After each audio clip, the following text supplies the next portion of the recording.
जय श्री राम। हमारा देश सनातन काल से ही ऋषि मुनियों का देश रहा है। हिंदू धर्म ग्रंथों में कई महान और तेजस्वी ऋषियों का उल्लेख मिलता है। उन्हीं ऋषियों में से एक ऋषि दुर्वासा की कथा मैं आज आपको बताने जा रहा हूँ। ऋषि दुर्वासा को उनके क्रोध के कारण जाना जाता था। क्रोधित होने पर ऋषि दुर्वासा किसी को भी श्राप दे देते थे, लेकिन एक बार उनका दिया हुआ श्राप उन्हीं पर भारी पड़ गया और वे सुदर्शन चक्र के डर से तीनों लोकों में छिपने लगे। तो दर्शकों, आइए मिलकर जानते हैं क्या है ये पूरी कथा। नमस्कार और द डिवाइन टेल्स पर आपका स्वागत है। एक समय में अम्बरीश नाम के बड़े धर्मात्मा राजा हुआ करते थे। उनके राज्य की सारी प्रजा बड़ी ही सुख शांति से रहा करती थी। वह सभी मोह माया से दूर निश्चिंत होकर अपना अधिकतम समय ईश्वर की आराधना में लगाते थे। राजा अम्बरीश भगवान विष्णु को ही अपना सब कुछ मानते थे। उन्हीं का नाम लेकर वो अपनी प्रजा का देखभाल करते और स्वयं भगवान के भक्त रूप में सरल जीवन बिताते। उनको दान पुण्य और परोपकार करते देख ऐसा लगता था मानो जैसे स्वयं भगवान ही सब कार्य अपने हाथों से संपन्न करा रहे हों। उनका मानना था कि ये सांसारिक सुख सब एक दिन नष्ट हो जाएंगे, लेकिन भगवान की भक्ति लोक परलोक तथा सर्वत्र उनके साथ रहेगी। राजा अम्बरीश की ऐसी निस्वार्थ भक्ति से प्रसन्न होकर भगवान ने अपना सुदर्शन चक्र उनकी रक्षा के लिए नियुक्त कर दिया था। एक समय की बात है, अम्बरीश ने 1 वर्ष तक द्वादशी प्रदान व्रत रखने का निश्चय किया। इस दौरान वो ब्राह्मणों को भोजन कराते तथा दान करते। उसके पश्चात ही अन्न जल ग्रहण कर व्रत का पालन करते। एक बार उन्होंने वर्ष की अंतिम द्वादशी को व्रत की समाप्ति पर भगवान विष्णु की पूजा की। महाभिषेक की विधि से सब प्रकार की सामग्री तथा संपत्ति से भगवान का अभिषेक किया तथा ब्राह्मणों पुरोहितों को भोजन कराया। खूब दान दक्षिणा भी दी। इसके पश्चात ब्राह्मण देवों की आज्ञा से जब राजा अम्बरीश व्रत की समाप्ति पर पारण करने बैठे ही थे कि अचानक वहां महर्षि दुर्वासा आ पधारे। अम्बरीश ने खड़े होकर ऋषि को प्रणाम किया और आदर से उन्हें बैठाया। साथ ही भोजन करने के लिए प्रार्थना भी करने लगे। दुर्वासा ऋषि ने उनके आग्रह को तो स्वीकार किया, साथ ही ये भी कहा, राजन थोड़ा रुको, मैं नदी में स्नान करने जा रहा हूँ, वापिस आकर भोजन करूंगा। ऐसा कहकर दुर्वासा वहां से स्नान करने चले गए।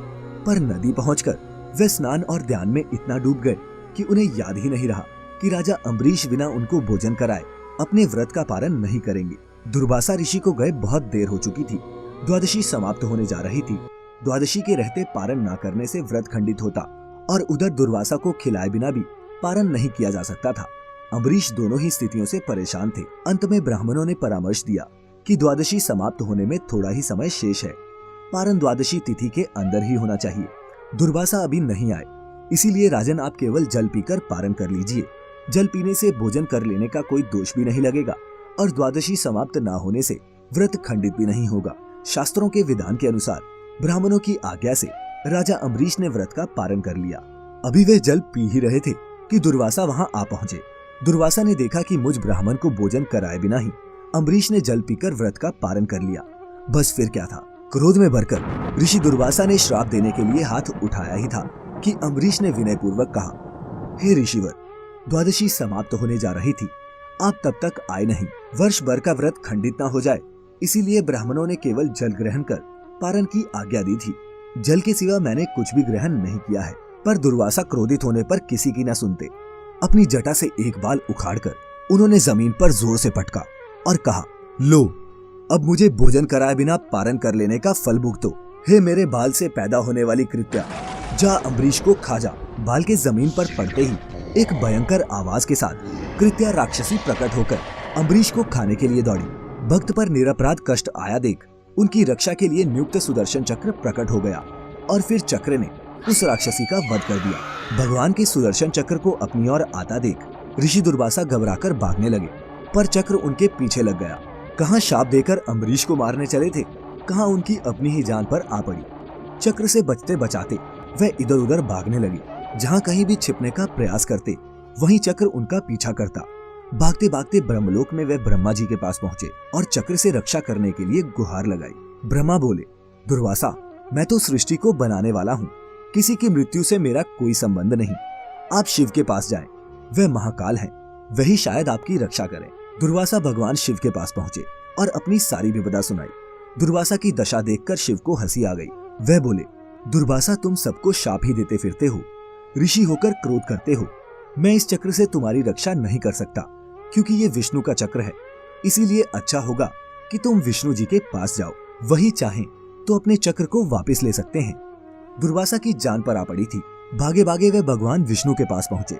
चक्र भी वहां चक्कर लगाता पहुंच गया। दुर्वासा ने विष्णु से अपनी प्राण रक्षा की प्रार्थना की। विष्णु जी बोले, दुर्वासा, तुमने अपने तप से अब तक जितनी भी शक्ति प्राप्त की है, वह सब क्रोध तथा शाप देने में नष्ट करते रहे।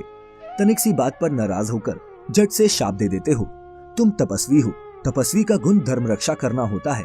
तुम ही विचार करो, अम्बरीश का क्या अपराध था? मैं तो अपने भक्तों को हृदय में रखता हूँ। अम्बरीश के प्राण पर संकट आया तो मेरे चक्र ने उसकी रक्षा की। अब ये चक्र तो मेरे हाथ से निकल चुका है, इसीलिए जिसकी रक्षा के लिए ये तुम्हारे पीछे घूम रहा है, अब उसी की शरण में जाओ। केवल अम्बरीश ही इसे रोक सकता है। दुर्वासा उल्टे पांव भागे और अम्बरीश के पास पहुंचे। अम्बरीश अभी भी बिना अन्न ग्रहण किए उनकी प्रतीक्षा कर रहे थे। दुर्वासा को देखते ही उनको प्रणाम कर बोले, मुनिदेव, मैं तब से बिना अन्न ग्रहण किए आपकी प्रतीक्षा में यहाँ बैठा हूँ। आप कहाँ चले गए थे? दुर्वासा ने चक्र की ओर इशारा करके कहा, अम्बरीश, पहले इससे मेरी जान बचाओ। ये मेरे पीछे पड़ा है। तीनों लोकों में मैं भागता फिरा, पर ब्रह्मा, विष्णु, महेश किसी ने मेरी रक्षा नहीं की। अब तुम ही इस चक्र से मेरे प्राण बचाओ।